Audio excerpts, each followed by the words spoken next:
আমি হাফিজ মাওলানা আলমাসউদ্দিন আজ জুম্মার মিম্বার থেকে বক্তব্য দিচ্ছি। আসসালামু আলাইকুম ওয়া রাহমাতুল্লাহি ওয়া বারাকাতুহু। আলহামদুলিল্লাহি ওয়াহদাহু ওয়াসসালাতু ওয়াসসালামু আলা মান লা নাবিয়্যা বা'দাহু। أعوذ بالله من الشيطان الرجيم. قال الله تعالى: لن ينال الله لحومها ولا دماؤها ولكن يناله التقوى. فقال رسول الله صلى الله عليه وسلم: أخلص دينك يكفيك العمل القليل. وقال الله تعالى: إنما يتقبل الله من المتقين.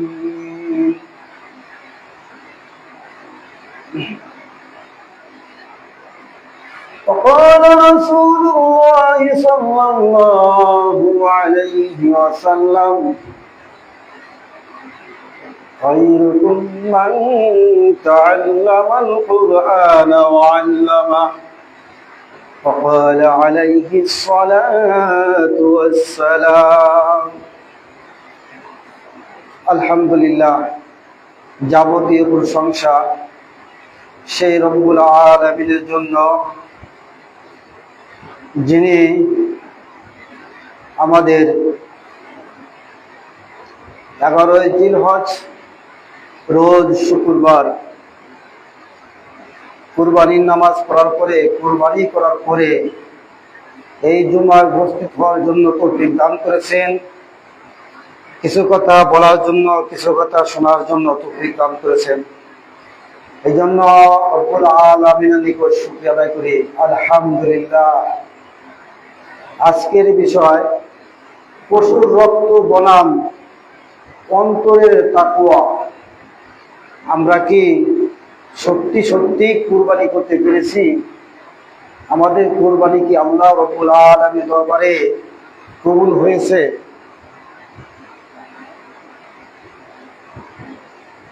রাত ভরে মাছ মারলাম, মাছ মেরে কোথায় রাখলাম? খালইতে রাখলাম। এখন আমাদের এই খালইতে থাকা লাগবে, তাহলে সে আমাদের রাত ধরে মাছ মারাটা সার্থক হবে, ঠিক কিনা? নাকি? আর যদি রাত ধরে মাছ মারলাম কিন্তু সকালে হাত দিয়ে দেখলাম খালইতে কিছুই নাই, খালইতে আর কিছুই অবশিষ্ট নাই, তাহলে কি হলো? আমাদের কষ্টটাই বৃথা গেল, ঠিক কিনা? আলহামদুলিল্লাহ। তাই আজ আপনাদের মাঝে বলার চেষ্টা করব যে আমরা যে কুরবানি করেছি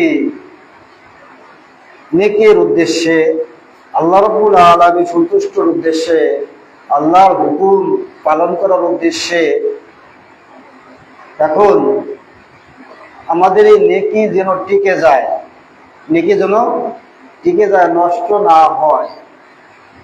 আর যদি কোনো এলোমেলো হয়ে থাকে আমাদের আমলে, তাহলে আমরা যেন আল্লাহ কিছু তওবা করে আমাদের সংশোধন করে নিই, যেন আল্লাহ যেন আমাদেরকে তার বরকত ও খায়াত দিয়ে, তার রহমতের অজস্র রহমত দিয়ে আমাদের আমল যেন পরিপূর্ণ করে দেন, আমাদের কুরবানি যেন কবুল আর মঞ্জুর করে নেন। আলহামদুলিল্লাহ। এই জন্য আজকের বিষয় নাম রেখেছি পশুর রক্ত বনাম অন্তরের তাকওয়া। পশুর রক্ত বনাম অন্তরের তাকওয়া। যে তাকওয়া অর্জনের জন্য ইব্রাহিম আলাইহিস সালাম শুরু করে হাজার হাজার লক্ষ লক্ষ নবী রাসূলগণ ইমামদারগণ চেষ্টা করিয়েছেন। আলহামদুলিল্লাহ, পশুর রক্ত বনাম অন্তরের তাকওয়া। আসলে তাকওয়াটা কি? তাকওয়াটা কি? তাকওয়া হলো আল্লাহ রাব্বুল আলামিনের জন্য অন্তর ভীত হওয়া, আল্লাহ রাব্বুল আলামিনের হুকুম পালন করা, আল্লাহ রাব্বুল আলামিনের নিষেধগুলো থেকে বিরত থাকা, এটাই হচ্ছে অন্তরের তাকওয়া। যদি ইব্রাহিম আলাইহি ওয়াসাল্লাম আল্লাহর হুকুম পালন করার অর্থে তার ছেলেকে কুরবানি দিতে পারে, তাহলে আমরা কি পারি না? আল্লাহর হুকুম পালন করার অর্থে আল্লাহ রাব্বুল আলামিন আমাদেরকে গুনাহ থেকে হেফাজত থাকতে বলেছে, সুদ থেকে হেফাজত থাকতে বলেছে, ঘুষ থেকে হেফাজত থাকতে বলেছে, পরনিন্দা থেকে হেফাজত থাকতে বলেছে, অহংকার থেকে দূরে থাকতে বলেছে। এগুলো মনের রোগ। এগুলো কি আমরা কুরবানির সাথে সাথে, পশুর সাথে সাথে আমাদের এই মনের রোগগুলো জবাই করতে পেরেছি? না, শুধু ওই পশুই জবাই করছি, কিন্তু মনের পশু জবাই করতে পারি নাই। দেখতে হবে আমরা কি মনের ভিতরে একটা পশু, সেই পশুটা জবাই করতে পেরেছি কিনা এই কোরবানিতে। না, শুধু শুধু অগুলা পশু রক্তই বের করেছি। যদি মনের পশুগুলো জবাই না করতে পারি, মনের যে অন্তরে যে রোগ ব্যাধি রয়েছে, এই রোগ ব্যাধি যদি কোরবান করতে না পারি, আমাদের কোরবানি কোনো কাজে আসবে না। যদি হাজারো পশুর রক্ত দিয়ে, যদি হাজারো পশুর রক্ত দিয়ে নদী ভাসায় দেন, তাহলে কিন্তু কাজ হবে না। যদি মনের পশুটা জবাই করতে না পারি, মনের রোগ ব্যাধি যদি জবাই করতে না পারি, আল্লাহ হুকুম পালন অর্থে যদি সুদ ছেড়ে দিতে না পারি, ঘুষ ছেড়ে দিতে না পারি, গুনাহ ছেড়ে দিতে না পারি, তাহলে আমাদের এই পশু জবাই করা কোনো কাজে আসবে না। যদি আপনি পশু জবাই করে রক্ত গঙ্গা বয়ে দেন, যদি পশু জবাই করে আল্লাহর জন্য, যদি পশু জবাই করে সমুদ্র বানাই দেন, যদি সেটা আল্লাহর জন্য না হয়, আপনার অন্তরে পশুটাকে যদি জবাই না করতে পারেন, তাহলে এই পশু, এই কোরবানি কোনো কাজে আসবে না।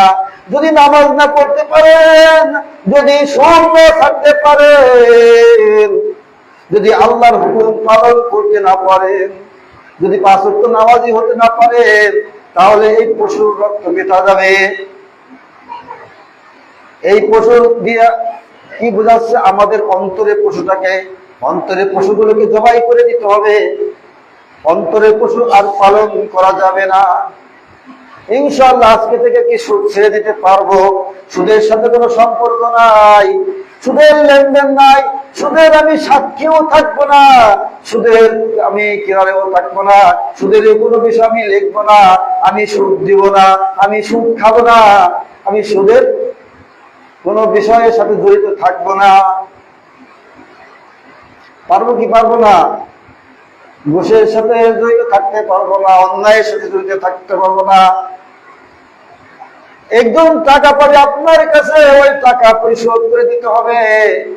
যদি এই পশু জবাই করিয়া, যদি মনের এই পশু জবাই না করতে পারি, যদি একজন আমার কাছে টাকা পয়সা পায়, আমি তার টাকা পরিশোধ না করতে পারি, যদি না পরিশোধ করি, যদি তার টাকা মেরে খাওয়ার ধান্দা থাকে, তাহলে আমি আর আপনি যেই কোরবানি করি না কেন, আমাদের অন্তরে পশু জবাই করতে পারি নাই।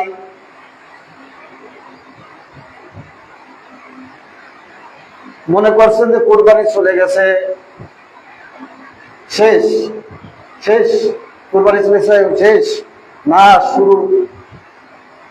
আপনি পশু কোরবানি করছেন, আপনার কোরবানি কবুল হয়েছে কিনা সেটা প্রমাণ করবে। এখন যদি আপনি আপনার দিনাদারকে, যদি আপনার পাওনাদারকে পাওনা পরিশোধ করে দেন, তাহলে বোঝা যাবে আসলে আপনার কোরবানি কবুল হয়েছে। আর যদি তা না করেন,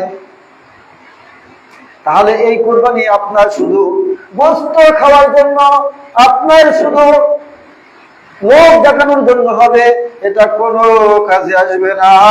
এই কোরবানির জন্য আপনাকে পরিশ্রম পার করতে পারবে না। কোরবানির জন্য যে কোরবানি দিচ্ছেন, আপনাকে মুহূর্তের ভিতরে হাজার হাজার লক্ষ লক্ষ মাইল দূরত্বের পরিশ্রম, এরার মতো তার পরিশ্রমতে নিচে জাহান্নাম, এই জাহান্নামের আগুন আপনার পশুর পিঠের চড়ে মুহূর্তের ভিতর পার হয়ে যাবেন।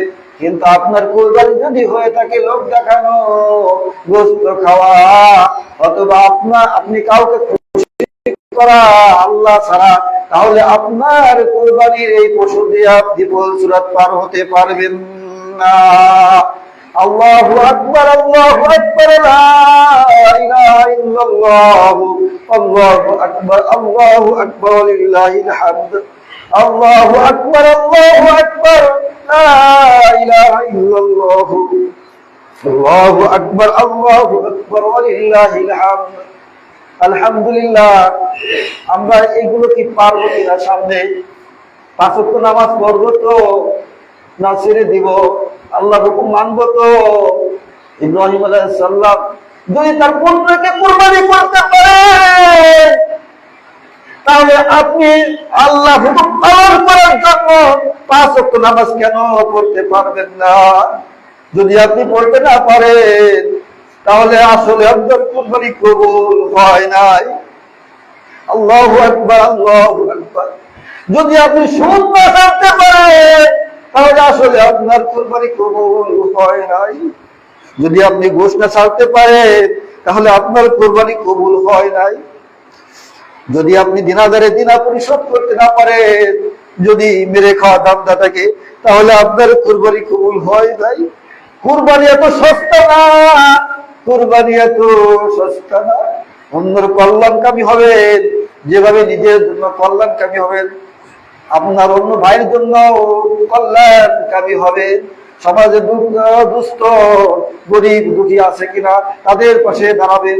যদি দাঁড়াইতে না পারেন, যেভাবে কোরবানি দিয়ে কি গরিব দুঃখীদের পাশে, গরিব দুঃখীদের পাশে দাঁড়াইছেন না, তাদেরকে গোশত দিচ্ছেন না, এইভাবে আপনি কোরবানির পরেও তাদের পাশে থাকবেন। আল্লাহু আকবার, আল্লাহু আকবার। যেদিন তুমি এসেছিলে ভবে, কেঁদেছিলে তুমি একা, হেসেছিল সবে, এমন জীবন তুমি করিবে গঠন, মরণে হাসিবে তুমি, কাঁদিবে ভুবন। এমন জীবন তুমি করিবে গঠন, মরণে হাসিবে তুমি, কাঁদিবে ভুবন। যদি গরিব দুঃখীর পাশে না দাঁড়াইতে পারেন, তাহলে কি এমন মানুষ হতে পারবেন? এমন মানুষ হতে পারবেন? আপনার আল্লাহর ইবাদতের পাশাপাশি আপনার গরিব দুঃখের পাশে, গরিব দুঃখীদের পাশে দাঁড়াইতে হবে, গরিব দুঃখীদের সান্ত্বনা দিতে হবে। আপনার আশপাশে একজন দরিদ্র লোক আছে, সে খুব অভাবী, চেষ্টা করতে হবে তার অভাব কিভাবে দূর হয়, সেই রাস্তাগুলো বলে দেওয়া, সহযোগিতা করা। এটাও কি আল্লাহর হুকুম? এটাও কি আল্লাহর হুকুম? আল্লাহর ইবাদতের পরে এটা কি আল্লাহর হুকুম না? অবশ্যই অবশ্যই এগুলো আল্লাহর হুকুম। আল্লাহু আকবার, আল্লাহু আকবার, লা ইলাহা ইল্লাল্লাহ, আল্লাহু আকবার, আল্লাহু আকবার, লিল্লাহিল হামদ, আল্লাহু আকবার, আল্লাহু আকবার, লা ইলাহা ইল্লাল্লাহ, আল্লাহু আকবার, আল্লাহু আকবার, লিল্লাহিল হামদ। আমরা কি আল্লাহকে ভয় করতে পারবো না? তাকওয়া অর্জন করতে পারবো না? অন্তরে তাকওয়া জমাইতে পারবো না? কার জন্য তাকওয়া জমাবো? আল্লাহর জন্য তাকওয়া জমাবো। আল্লাহ ভীতি অন্তরে সৃষ্টি করব। আমরা কি আল্লাহর হুকুম পালন করতে এগুলো করতে পারবো না? গুনাহ কাজ ছেড়ে দিতে পারবো না? পারবো কি পারবো না? বলে গুনাহ কাজ ছেড়ে দিতে হবে। এই দুনিয়ায় থাকার দেখে না, এই দুনিয়া কিন্তু থাকতে পারবেন না। আইসো একা যাইবা একা, সঙ্গে কেহ যাইবে না। একা আসছেন, একাই চলে যাবেন, সঙ্গে কেউ যাবে না। আপনার স্ত্রী পুত্র সঙ্গী সাথী বন্ধু বান্ধব কেউ আপনার কবরে যাবে না। একা একাই কবরে চলে যেতে হবে। কবরে যাওয়ার আগে এমন মানুষ হয় যেন আপনার জন্য মানুষ, আপনি চলে যাওয়ার পরে মানুষগুলো কাঁদে। কিসের জন্য কাঁদবে? আপনার যদি কোনো গুণ না থাকে তাহলে আপনার জন্য কাঁদবে কেন? আপনি অসহায় লোকদের পাশে দাঁড়ান, যেভাবে আমরা কুরবানি গোশত দেওয়া সহায় লোকের পাশে দাঁড়িয়েছি, এরকম প্রত্যেকটি কাজে কর্মে অসহায় এবং দরিদ্র লোকদের পাশে আমরা দাঁড়াবো। আল্লাহ রাব্বুল আলামিন আমাদের সকলকে আল্লাহর হুকুম আহকাম সঠিকভাবে মেনে চলার তৌফিক দান করুন। আল্লাহ রাব্বুল আলামিন আমাদের সকলের তরফ থেকে কুরবানি কবুল করে নিন। আমরা যেন এইবার যারা কুরবানি করেছি আগামীবার যেন কুরবানি করতে পারি, আর যারা পারি নাই তারা যেন সামনে কুরবানি করার চেষ্টা করি। কুরবানি এমন একটা ইবাদত যে এই মাসে এর থেকে আর কোনো বড় আমল নাই। যারা কুরবানি করেছি, যারা উপযোগ হয়েছে তারা করেছি। যদি দেখা গেছে যে আজকে 10 তারিখ 11 তারিখ চলছে, যদি কালকেও যদি কেউ, আগামীকালও যদি কেউ মানে কুরবানি উপযুক্ত হয়ে যান, আগামীকালও কিন্তু কুরবানি দেওয়া ওয়াজিব। নারী হন আর পুরুষ হন, নারী হন আর পুরুষ হন। হ্যাঁ, হুকুম, আল্লাহ হুকুম সবার উপরে এককভাবে, সবার উপরে এককভাবে, দুই না কোনো কিছু। আল্লাহ হুকুম আপনার উপরে যেমন ফরজ, আপনার স্ত্রীর উপরেও তেমন ফরজ। যদি আপনি সম্পদশালী আছেন, আপনার স্ত্রী সম্পদশালী নাই, তাহলে আপনার স্ত্রী দেওয়া লাগবে না, আপনি দিলেই হবে। দেখা যাচ্ছে গেছে আপনার স্ত্রী সম্পদশালী, আপনি সম্পদশালী না, তাহলে আপনার দেওয়া লাগবে না, আপনার স্ত্রী দিলেই হবে। আর দেখা দুইজনই সম্পদশালী, দুইজনে কি সম্পদ, স্বামী স্ত্রী দুইজনই সম্পদ, দুইজনের কুরবানি দেওয়া লাগবে। ওই এক ভাগ দিয়ে দিলে হবে না, ওই দুই ভাগে দেওয়া লাগবে, অথবা কুরবানি দুটো করা লাগবে। আলহামদুলিল্লাহ, আল্লাহ আমাদের সকলকে কোরবানি করার তৌফিক দান করুন।